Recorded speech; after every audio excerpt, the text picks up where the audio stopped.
oyo ezali tunnel ezali entre Syrie na Dimaboma esika ba musicien na biso ya wenge bazali kosala répétition na bango bazalaki ba étudiant bazali kotanga bango nyonso basisa ba université baza bato ya kosaka na bango te alors oyo ezali tunnel oyo bazali kosala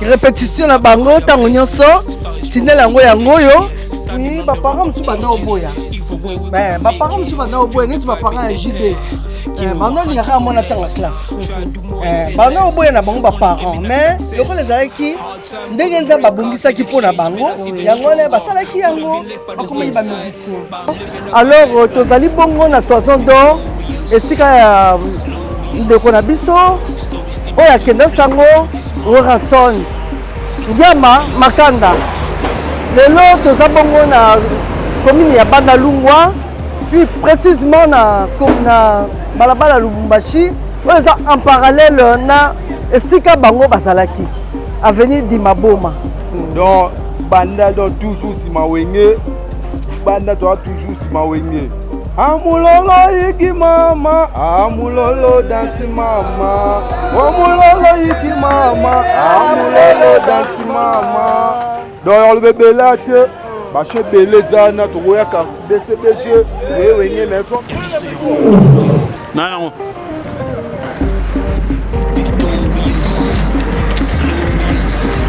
cher internet de la chaîne Yabiso Podcast, ça dépend de la place où écoute. Oui, c'est bien votre humble présentatrice Cédance Ngimbe, la petite OGB à la taille acceptable entre magie originale. Oui, quand elle est famille que tu veux mon combat belé, donc c'est-à-dire boza et belé devant un poste que tu veux dans la bino, on besoin dans l'édition la biso ya mokola lelo. Maman nangaye, babi deuxième part et les cas gloire à Libocho. Donc il va monter mingi na batu nyonso bosi qui retour à Bandal. Parce que puisque tozaki déjà awa année passée, to meke ko lobela sur wenge musique na cadre ka ya découverte neto zalongo ya Bandal. Donc l'accès bino ba fondateur ya wenge bisika o babima. Mais là c'est pas du makasi parce que bana Bandal bo réagir ça qui makasi na kata chaîne na biso ya biso podcast TV. Donc merci beaucoup na bino nyonso bana Bandal. Donc il va vivre Bandal c'est Paris. La personne va le Bandal c'est Paris raison parce que bana Bandal doit réagir ça qui makasi na kata chaîne na biso. Non c'est pas la mingi bo c'est manifester sous makasi koleka nanzela ba bo s'abonner bon liker, bon partager, bon aimer, surtout bon commenter. Tous les gens besoin de remarquer na bino, bon me quand la besoin moment mukie na commentaire pour et ça la bien pour la évolution. Il y a musala o tozo sala. Merci beaucoup et il y a biso podcast TV et tikali si matin et Kiti Bongo na commune ya Bandal tozongi sous pour la deuxième fois.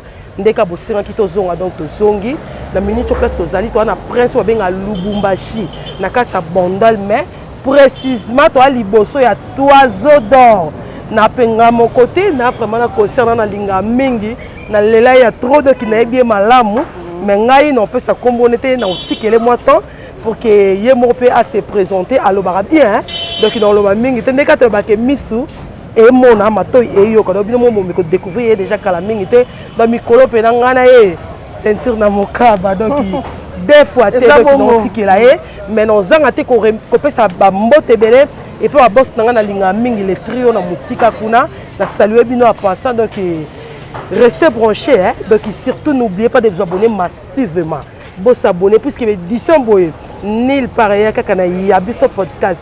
Merci beaucoup on aussi comme le bail pas concert na linga mingi à se présenter. Oui, je m'appelle Thérèse Malembe Kamitatou.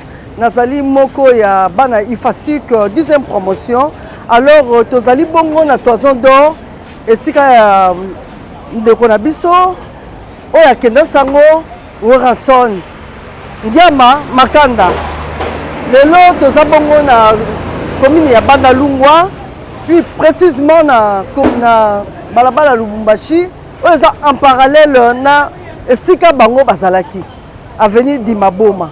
Alors, na koloba mingi te nazo passer maloba na concert na ngai prudence o aza pembeni na ngai alandela. Merci beaucoup donc mingi on le bezate quand na bi rester branché, ne zappez pas donc to ça la continuité de to le baki tozo kita déjà. Dès tozo lo na toiseau d'or awa déjà tout ça descente muke pour tout l'accès salon Lacoste na Bandal. Donc je crois bien ba ressortissant ne soya Bandal. Ba ressortissant c'est à Kinshasa partout au Bozali boyebi bino ne so et sika au salon Lacoste et salaki na Bandal. Donc malgré tout ça la sou wana te comme maramususu mais na cadre de découverte au koya wana pour que to meka muke ko l'accès bino et sika salon Lacoste et salaki et puis c'est au longwe wana du coup to kotamba mona tunnel. Je crois bien ba ressortissant na sa Bandal. Banakini boyebi ton abi tunnel déjà de bisika mouvement ya wenge musique à 4x4 bandaki dans bisika ba président bisika ba fondateur à wenge bisika ba banda na mo tunnel donc ezala ra le roi li solo netika ba je netika netima le pe koma o ekoma donc on a to kota bongo te sans que to meka pe ko so mo ba réaction hein ya bana ba soutenir à wenge ya ba jeune ba lela wenge donc il bango pena deux fois te la monde ba ba zinginga do ba pele pena na sima caméra donc il jette na sima Josué mu mo na mukela bangenge na wazo sake pena sa melengi wazo sa ke mo concert na nga olive ba kitoko abima bien donc tozana partout et ba meka mukie ko réagir ko loba na cadre ka ido jango nde to loba kaka bonjour Yaya bonjour kombo nani et n'habite l'Ilobane cause la nini par rapport à chaîne qui na mabele na bino na Bandal pour na mort bête mo muke li solo ya wenge pe ko la découverte ya Bandal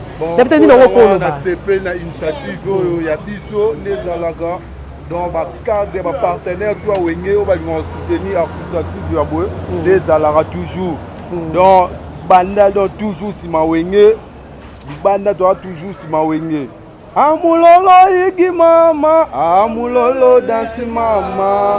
Amulolo yiki mama, amulolo dansi mama. Donc on le belate, bache belezana to ya ka DCBG, wenye mais sommaire, biso tout en bas na we, wenye toujours. Merci beaucoup, bravo, merci beaucoup. Je sais pas ce que l'habitant sans pour réagir. Merci beaucoup. En tout cas, babi ambiance c'est ça gogo na kata Bandal donc et bana Bandal pena bazo réagir. Bazo la ça essayer on a bon plaisir pour la chaîne quitter le baron na kata Bandal et puis bazo la ça ndenge façon on va soutenir ka ou enge musique à 4x4. Donc babi ba lelango ya to boki moi a capella moi salami wana ya mulolo yikima. Ya donc merci beaucoup on a to koya na salon Lacoste. Vous l'avez dit juste après ma image.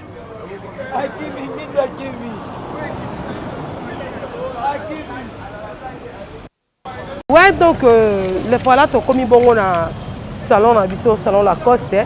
Quand on est bien dans salon Lacoste na Bandal, il y a un salon Lacoste na Bandal. Donc malheureusement, ils ont reçu salon T. Quand on est besoin de comment maison d'habillement, on est besoin de mais ils ont bisika oyo salon Lacoste et zalaki. Donc nous sommes au salon Lacoste na Bandal. Donc je crois qu'il y a un goyo. Et ça en face, il y a Balabala. Il y a Dibambo Mabisika, fondateur à Wenge, Bauta, donc Balabala Dibambo Yangoyo, Yangoyo, donc salon Lacoste Yangoyo, Prince Bozo Mona Oyo, Prince Bisika Tozo Kende, Kana cadre idéologie Jango, Netozo Tambula Nango, na concert Nanga donc na Lela, Mosta Makasi na Tambula Nae, lokola concert. Et puis dans notre temps, on a le guide à Makasi, donc moi on a peine à Bandal, à ton natif à Bandal, né grandi, a été belé Makasi que les carans du soleil tali Bandal donc n'a coûté. Donc net bimi la presque ça là la coste yango ende beto mona. Et puis et ça en face il y a avenue, il y a ba fondateur il y a Wenge, na Dibamboma. Donc je crois qu'il va ressortir ça nyonso ya Bandal. Quand nous avons se manifester dans il y a ce podcast TV puisque ben ça vous allez jamais décider à mon côté. Bon liker, bon commenter, bon s'abonner et puis bon partager. Merci beaucoup Prince Otoza. Oh bozo mona donc ils sont na sima caméra. Mi tout quoi ezokende boye. Ezokende tina tina presque à Savubu. Tina presque à Savubu et puis mi tout quoi ezozonga na sima mukongo na nga boye. Oui, tina Martin Luther kuna. Donc voilà, Joël Luther plutôt. Oui. Ok. Ok, tu n'as pas 24 kuna. Donc merci beaucoup. Je sais pas, je crois que tant que long awa, donc tu as tinel mbala ko bisika au mouvement Wenge et bandela. Bat mamona ka Wenge lelo, ba ebité bandela ka wapi. maintenant les locaux on va rester branché boke ko mona bisika o wenge e bandela donc moi tinel mo beto mekape muke koyoka lisolo donc e banda ndenge nini kuna nde pena to expliquer ça bien pas concert nanga parce que ye pena ça natif ya balabala o ya dibamboma. Merci beaucoup.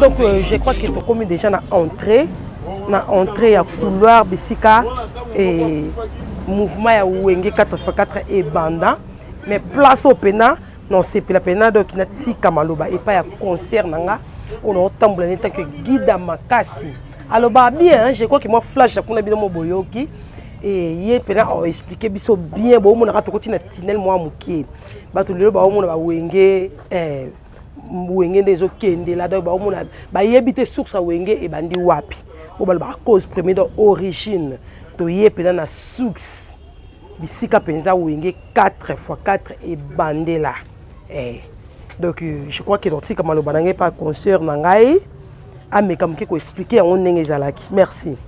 Oui, merci beaucoup, consoeur Prudence no pesinga maloba na mokola lelo. Oh, ezali tinel ezali entre Syrie na Dimaboma. Esika ba musicien na biso ya wenge bazali ko sa répétition na bango. Bazali ki ba étudiant bazali ko tanga. Bango ni so ba sisa ba université. Baza bato ya kusaka na bango te. Alors, oh, ils allaient tinel, oh, bazali ko sa répétition na bango tango nyonso tinel yango yo ezali entre Dimaboma na Syrie. Alors sans plus tarder to rotambola mwa moke bango bazali ko sa répétition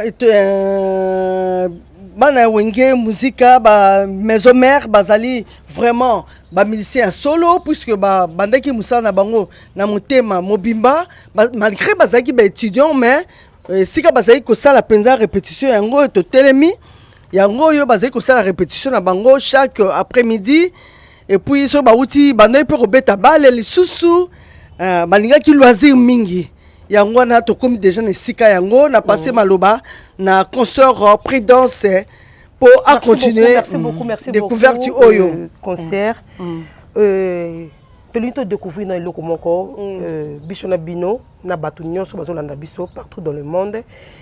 Est-ce que tant ba ko répéter parce que yo le causa grande sœur ya bana we ba fondateur a wengi oui le ko bazali ko répéter awa est-ce que bazo tanga bazo ko répéter est-ce que zaki na ba parents na bango bazali ko accorder bango eloko wana to ndeni oui ba parents musu bana oboya mais ba parents musu bana oboya neti ba parents ya JB bana lingaka mona tanga classe bana oboya na bango ba parents mais loko les alaki ndenge nzamba bungisaki pona bango yango ne basalaki yango bakoma ba musicien. Ok. Maintenant, mais instrument nini bando utiliser parce que nandimi te que le bazai na tango wana bazai mais instrument pendant hein ndé makasi donc je crois que na habité mais quand on beta lisolo bino monde ko visiter bango un monde ba répétition na bango bande ko utiliser nini ba casier ba ntété. Oui quand ndenge yo lobi wana après ba yo koma na ba yo ko musique l'air comme elengi musique comme penza batu ba fanatique baza koya batu ndenge na ndenge. Na mais papa na bango vient ma voix là wana musique comme elengi nde bakoma kina ba drum siko ya mindele bano sala bango ba casier ba nzeta ba kombo ba nini bano sala bango ngo comme ça qui est bandeli à la vie. Ok, merci beaucoup. Alors, continuité dans les ndenge nini? Continuité dans les qui bien. Oui, ça qui bien. Bakamba maki na vie mavo. Oui. Ça là ko tambulisa bango. Parce que na vie mavo. Ça là ko tambulisa bango ndenge na ebeli. Ok. Pourtant on a penga dans au de classe na ici facilité aux Thompson. Ah moulai wana. Et pendant où tu ipen, c'est me que tu as sur la colonel Ebea. frère maman Malora on aura ma nostalgie donc il y aura combat Thompson nanga mena ngote Thompson mulai mais Thompson balambaka Thompson ya mutuka to ya nini ya mutuka mulai OK merci beaucoup donc awa nde bisika mouvement ya wenge e bandelaka parce que boki tinel yango yango nem sabino chaîne na biso et ça chaîne moko la chaîne de référence où il y a toujours des informations vraies des informations réelles donc et qui t'a sur le terrain net vraiment na quatre tinel bisika mouvement wenge et bandaki donc je crois bien tant toujours longwa toujours qui n'est pas que comme ça bino de mais biloko belé ba découverte belé et ça en quatre bandade précisément na molar toi na sikinte toi na bisengote toi vraiment na bandal molar donc émission na biso édition na biso ya lelo toujours ça la continuité ya molar merci beaucoup voilà ce que longwa na biso awa toujours que l'accepte peut église frère Patrice tout l'accepte église ya Mangembo tout l'accepte belé donc quand on va rester branché ne zappez pas merci beaucoup. OK, merci beaucoup très cher internet de la chaîne Yabiso podcast do bato bolinga original OP original lela bino ya dégâts. Si qu'on a mis sur na balabala obomo na baba munene ba bengo avenue Maïs. Donc je crois bien bato ba bima awa na bandol ba yebi yango et puis bana bandol pe ba yebi yango. Donc avenue Maïs bisika oyo terrain municipal ya bandol ezali. Donc ba fondateur a wenge pe bana pe ko ya ko beta balé na terrain municipal on déjà to ko ya wana pour que tomeka muke ko découvrir yango biso na bino elongo. OK. Merci beaucoup donc.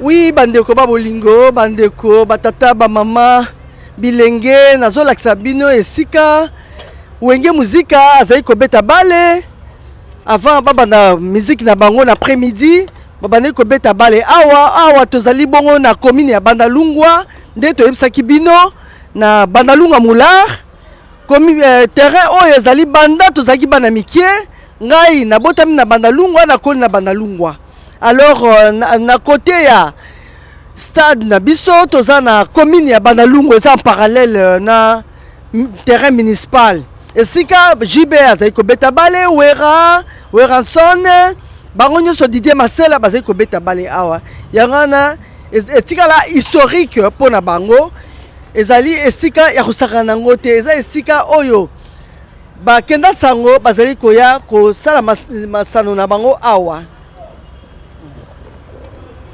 OK, merci beaucoup et donc je crois que binomo bolandi concert nanga moi na bandala tongo donde to longwa awa to pe que l'acteur qui n'est pas relaxé bino maison communale ya Bandalungwa et puis to kuya na wenze ya bandal bisika pe bana wenge bazali ko kota pona basumba mo biloko na bango ya olia merci beaucoup. OK, merci beaucoup donc sikoto bimi bongo tozaka na prince ya Maïs mais tout ça c'est qu'on a croisement prince ya Maïs na ango donc prince ça na sima mkonanga eza prince ya ango et puis on a za o eza prince ya Maïs si vous voyez bien derrière moi eza na maison communale ya Bandalungwa donc une carte tobi terrain municipal ya Bandal eza parallèle na maison communale ya Bandalungwa donc je crois bien ba ressortissant nyonso ya Bandal boyebi yango bisika on a telemi et na ebité concert dans la Lela Makasi maman Olive Malembe donc on a biso awa to komo kende wapi. Oui justement tozo kende bongo na église ya Mangembo donc toza toujours na cadre ya découverte alors tozo ke siko na église Mangembo ya biso yango oyo eza biso na biso suka ya makambo eleke bandeli mesiko yo ndetango na biso lelo eza lelo don't have to wait till tomorrow.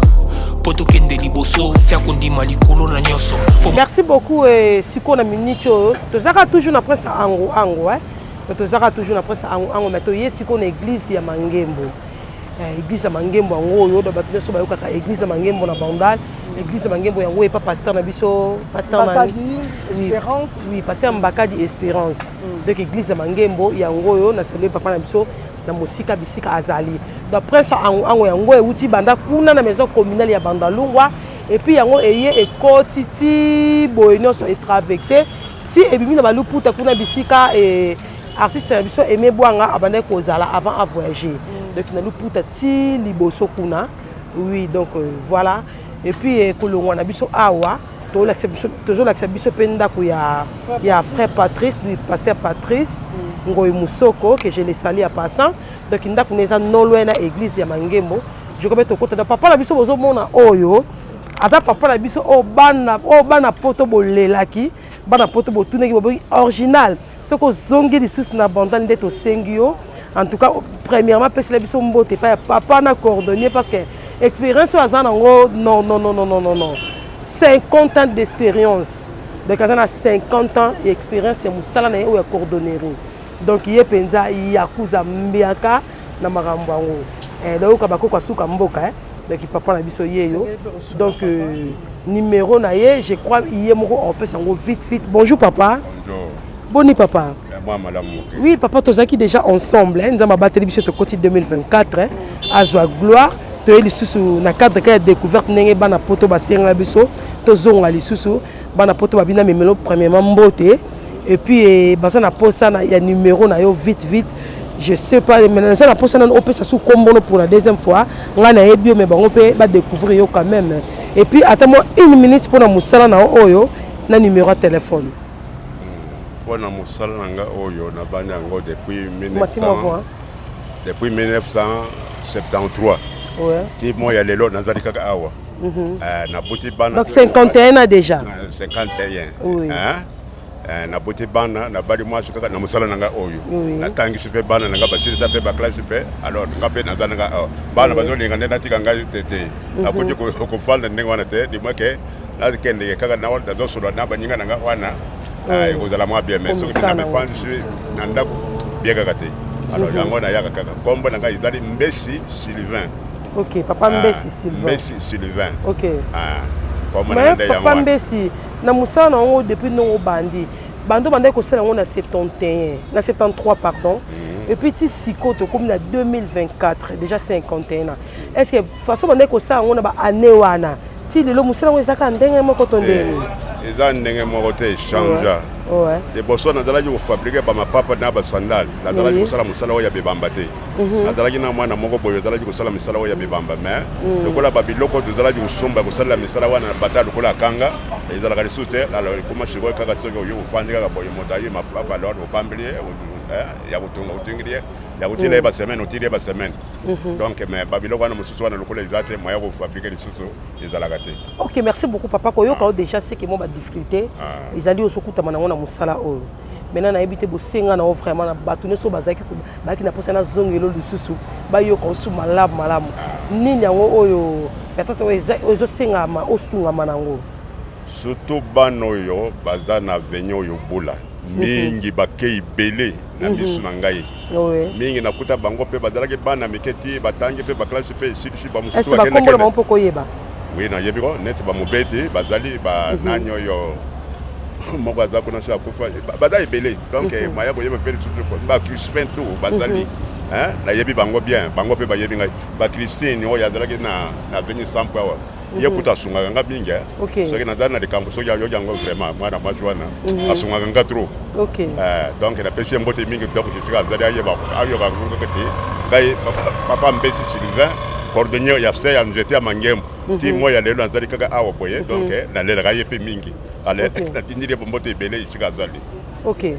Merci beaucoup. Donc je crois que Bolandi plante ya papa moi de l'Union Stay asili kopé ça au deuxième fois déjà tozongi suis pas papa za na bosenga abi banda ko fabriquer donc ça un esprit ya créativité na kati na ye mais loko ezo manquer ezande ba outillage oui ba matériel oui pour na rosalela donc système ya ba manuel etikala pendant souté mais moi comment moi moderniser ba système on kan ndenge zalaka donc papa zolela je crois bien bino ba totinenga na zonga papa yeyo numéro papa vite hein mon numéro là yo iza ibele iza kuna na ndako po na lali 2 jours na matanga ya papa bongwa wa boya donc ya ipetwa ma fatigue yango na bibiste je non soki na tiba sapata ko mona mesa itundika na basapata iza na ngoka OK merci beaucoup mke mke iza ya na ngoka na sala ka ngoka merci beaucoup papa mon numéro vite numéro yanga na pesa yote 081 oui 20 49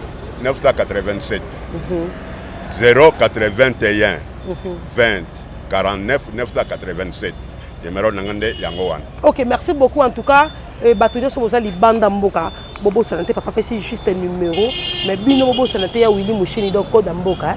Donc 0 plus 243. Bobo santé maintenant vous plus 243 bozul 0 papa bandi nango bolongo lengo bandi na 421. Donc merci beaucoup papa et je crois bien le copé numéro de téléphone au Yambaka ba coup de fil. Merci beaucoup. Merci beaucoup donc église de Mangembo yango yo et tous en non loin na résidence ya pasteur Patrice Ngoyi Musoko donc na saluer na lobeka kamobali ya molonga ni babi motema ya mama Esther na saluer pe bisika bango bazali donc ndako neza non loin na bisika otozali nde tozo kuma to découvrir yango pe biso na bino elongo.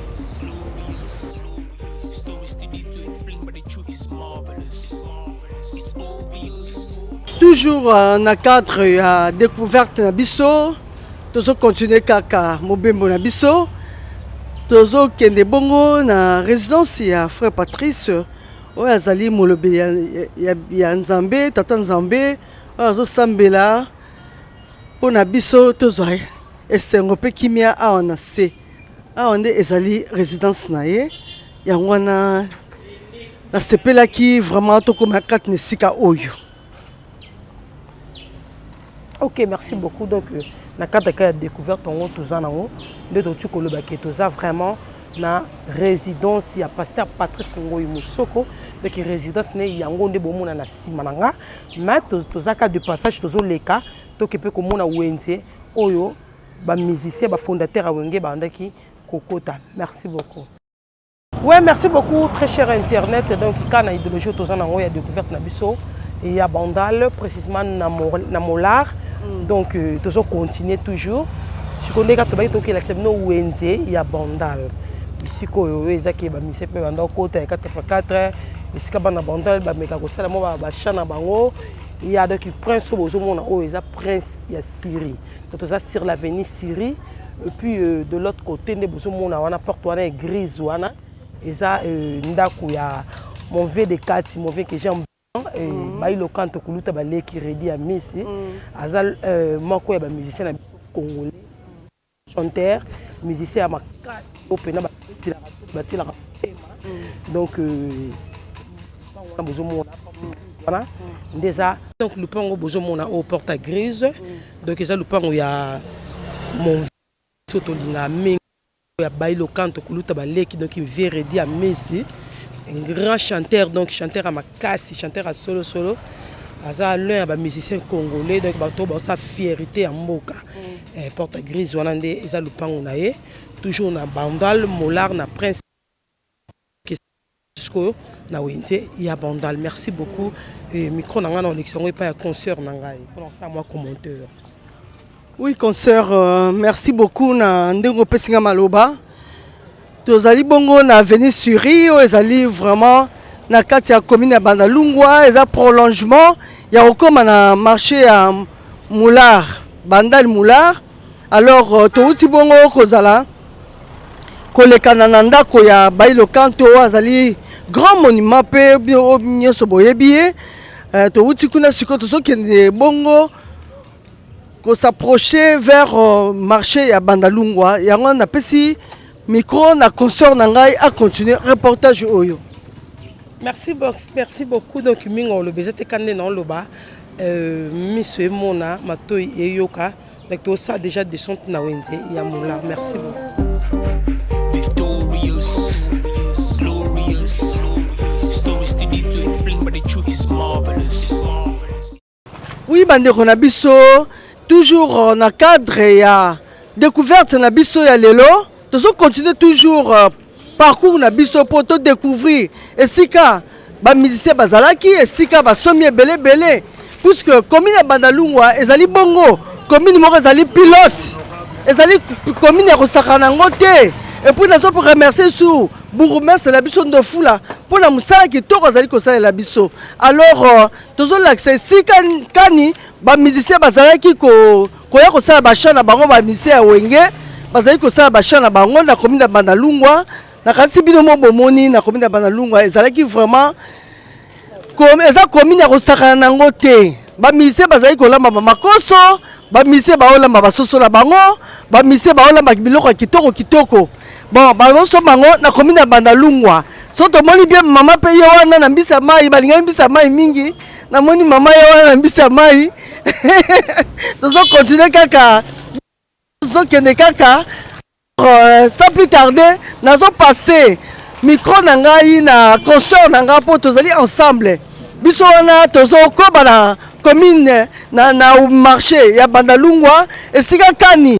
Ranson, JP Piana et puis Didier Marcel bazali bon kosomba babiloko. Ba maman ngo bazali kaka ti lelo. Alors concert nazo passer yo parole pour to continuer découverte d'absolu toujours ndenge zalaka. Bon mon message. En tout cas na seki makasi na seki penza babi bazali kolema makoso bazako linga pe mbisa mai. En tout cas penza. En tout cas mission na biso to lobela kaka penza bana wengete. Na cadre de découverte ça na Bandal Molar, précisément dans quartier Molar, le cas où Wenge Kangaï Masolo na Bandal. Donc Wenge Pena ezana histoire à Makas na kata Molar awa, c'est pour ça que mon moi le remuke musicien Wenge, moi le remuke 4x4. Donc parce que Bandal bozo mona oyo, en tout cas Bandal vraiment il y a une grande histoire à Makasi et à Bandal de Bata Makasi. Ba musicien belé ba lekina na Bandal awa. Tel que ba Kofi Olomide, ba Ranson, ba JB Pele ba Nino Sela. Donc ba tellement belé ba réduire Miss ba Pepe Kalé à son âme. Ba belé ba politicien et belé ba Mobutu. Bandera Mobutu bo remon nango donc ba tellement belé ba Papa Lumumba, ba qui vraiment belé ba Papa Tshisekedi. En tout cas donc Papa Kamita aussi oui. Donc Bandal obozo mono et vend ici vraiment histoire. Ils ont marambo et belé donc ils ont vraiment grande zoko. Quand on a eu ça, on a lien on a mon côté. Faut lien on a mon lentement et sûrement. Quand on est au lobby, tout ça vraiment on est mola.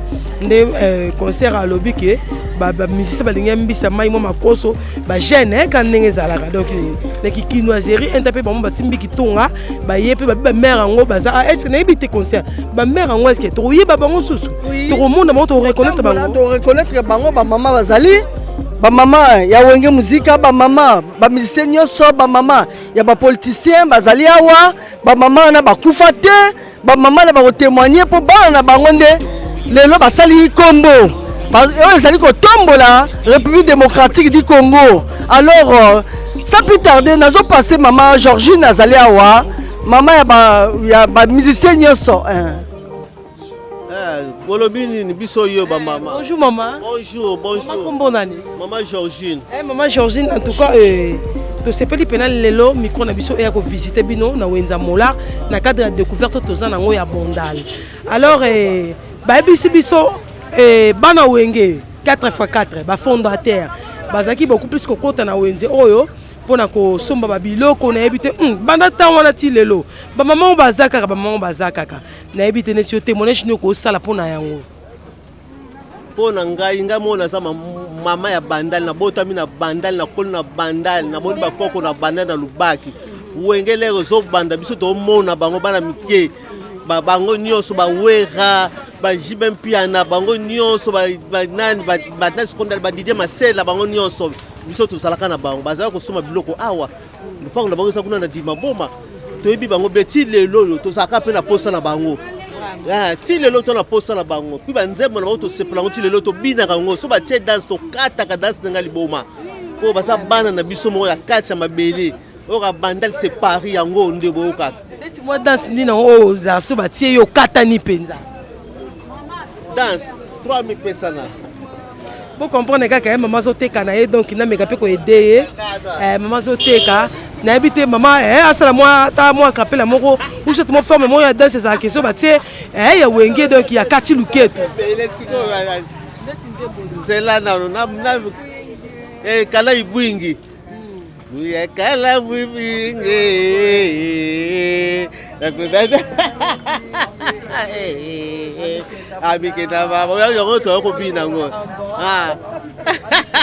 Merci beaucoup. Mais est-ce que tu as début na bango étant que ba maman ba moi tinel wana bisika ba bandela mouvement na bango. Na habité ce bando sala bino bien bon non maman boko ba kende liboso ou ce boza ko boya bozo mona on die makelele moko bo.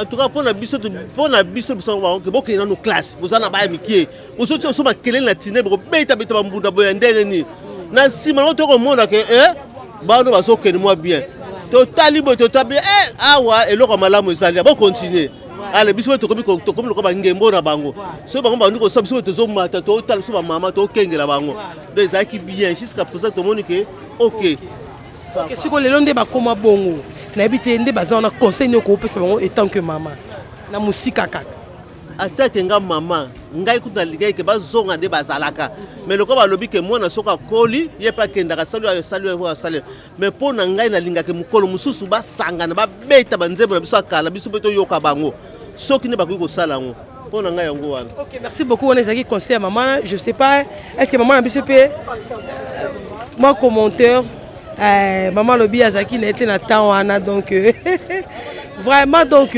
beaucoup témoignage il y a maman moko aza vraiment na makanisi azo yeba po bande ko se passer mais qui moi moki ko relater moi lisolango bon moni moi a capella malgré tout ça on a moi rythme ya instrument mais quand même te comprendre que ça kala ibwingi nde abeti moi a capella moko je sais pas concert siko ko longa na biso a tozo kende wapi. Oui, merci beaucoup, consoeur. Kolonga biso awa, tout ce qui est directement nandaku ya ancien président Nabiso honoraire président Mobutu. Tout ce qui est suko nandaku na ye, ça mi bongo na veni ki mbondo, tout ce qui est suko kuna totambola.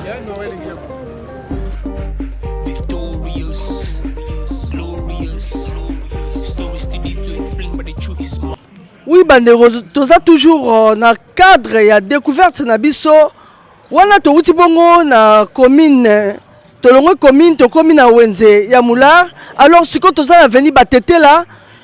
Ce qui totali bien na mopanzi na ngai na gauche, to komona bongo ezali maison résidence ya papa na biso Saksa Cool ya Soliso o abuté kotika biso paix à son âme. Alors sans plus tarder, nous comptons toujours découverte d'Abisso, tout ce qui est de bongo et pas ya présent, ancien président d'Abisso, papa Mobutu, c'est ce qu'on nous a banga, tout ce continue toujours Mobé mon Abisso. Victorious, glorious, stories too deep to explain, but the truth is marvelous. It's obvious, more than conquerors. I made a lot of changes, but the vision's still the same. Evolution in my merci vein. beaucoup. Les voilà si koto komini bongo na prince ya Kimbondo ka na cadre de découverte to zanango. Donc ndeto ebisa kibinoke to uti kuna na direction Sakul et Sakul o yazaki musicien na biso ya kala tika biso déjà so liso donc to komi sikoyo awa si vous voyez bien derrière moi et c'est comme un père donc il y a onde ezandaku il y a des faits ancien président Nabiso Mobutu Kukuendo Wazabanga paix à son nom donc ils ont parmi bandaku na et puis kaka na prince otozanango ce botali na droite na ngai bomona ezandaku ya papa Nabiso Francis Kalombo donc ndako papa Nabiso Francis Kalombo ya ngwana obozomona banzete wana mbila wana donc oui dans ndako Nabiso ya papa Nabiso Francis Kalombo ya ngwana toujours na bandal molar et concert siko toujours longwa awa n'habite toujours que sous wapi. Merci consoeur pour pesinga maloba toujours que de bongo et pas ya papa na biso émérite Patrice Emery Lumumba toujours que siko na ndaku na ye toleka. Merci beaucoup donc quand on a bino que bandal ils ont grande encore et puis bandal ils ont une histoire ya makasi.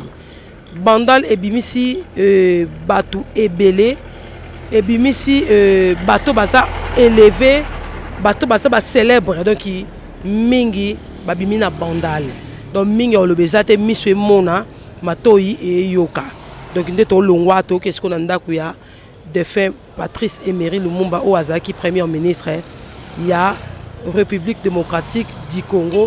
Merci beaucoup et le bon concert tous les cas.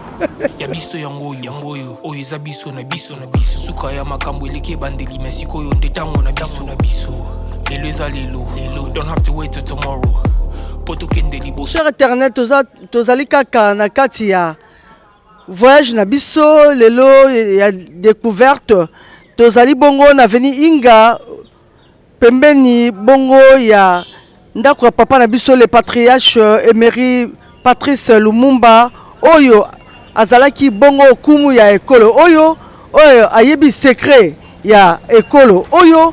Alors sans plus tarder nakotika bole micro na consort na ngai Prudence pour continuer reportage oyo.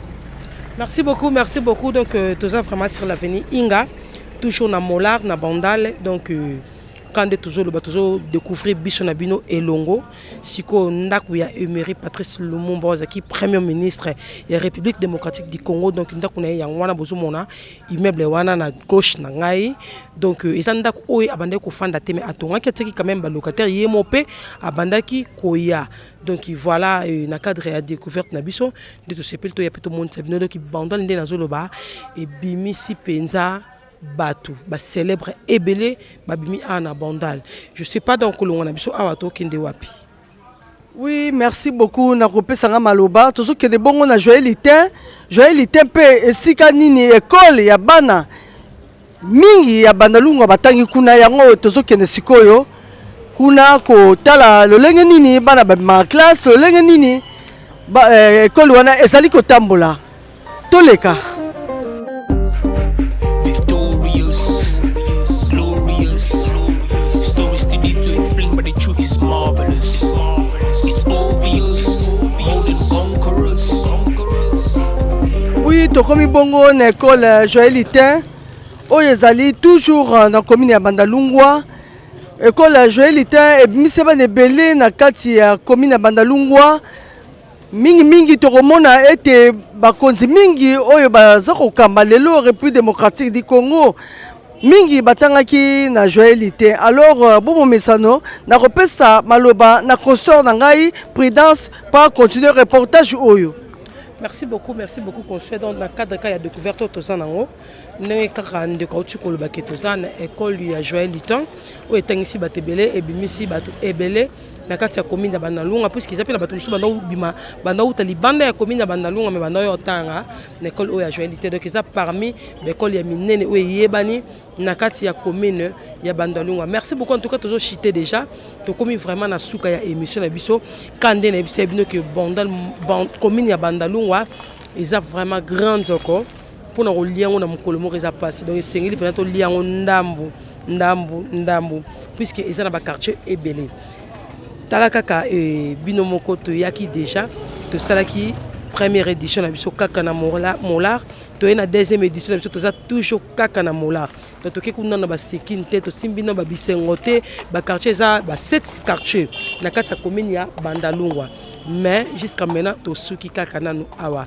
Et merci beaucoup na bino nyonso obotika makambo bondo sala bo se disposer ki bozo ki baton na bino revanda devant ba poste téléviseur na bino pour bolanda édition na bino obolinga mingi ou ezaka présenter et pas il y a votre humble servante Prudence Ngimbi la petite oziebe à la taille acceptable autre m'a dit original. Oui lelo nazaki pe ngamo ko nazaki vraiment concernant quand national début na ngake mingi babi Maman Lembe Olive, donc Maman Malembe Olive, donc voilà, et ça fait du bien et ça n'a bien parce que le penato tambola kinae et na sima caméra tozaki bongo na yemo ko mwana mbuka je suis mbungu babi mwana muke na bangenge na ye pena mutu asimbi original lelo na Maman Malembe.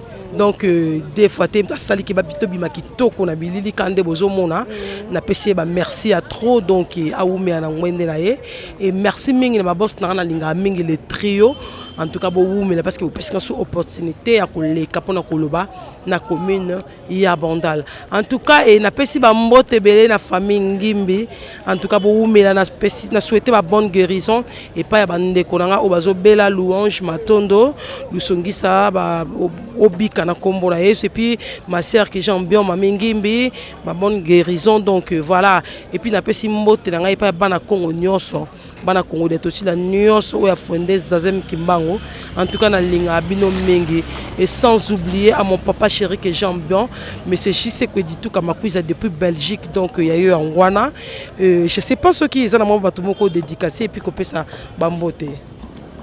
Oui, merci beaucoup, consoeur. Nazopesa mbote mingi na ba journaliste nyonso ya République démocratique du Congo. Plus particulièrement, il y a 10e promotion à Ifasik. Lelo ezali qui ici et comme Ifasik. Nazopesa bango mbote la ngai mingi. Vraiment, nzambe apambola bino, abakisela bino o ezangi. Et puis nazopesa susu mbote na famille Malembe, na famille Kibongi. Nazopesa mbote aussi na ba camarades na ngai nyonso. Oyo bayebi ngai na République démocratique du Congo kino na mikili ya Europa. Merci beaucoup. La possibilité qu'on salue mes amours, dont mes amours, c'est là qui est la 3 fois mère. Oui, Bossine, Maravine, et puis petite pas beaucoup passer dans la radio. C'est pour la seule je suis un bon à zoomer caméra. C'est-à-dire que l'émission est comme vraiment dans ce cas. On a fait une bonne émission à Bino. L'émission où ils allaient Koya. Bye bye. Soki no kanisi bola mula yo elekela kangai osali ya kokango oduwa given exchange koma koyebisa mai liwaya soli mapepo mana zwa bomo ya sekwelekela kangai give to Caesar what belong to Caesar ya bisolo kumuto pesa na nkolo obimisanga na mulili opesa lilobo epelisa mwinda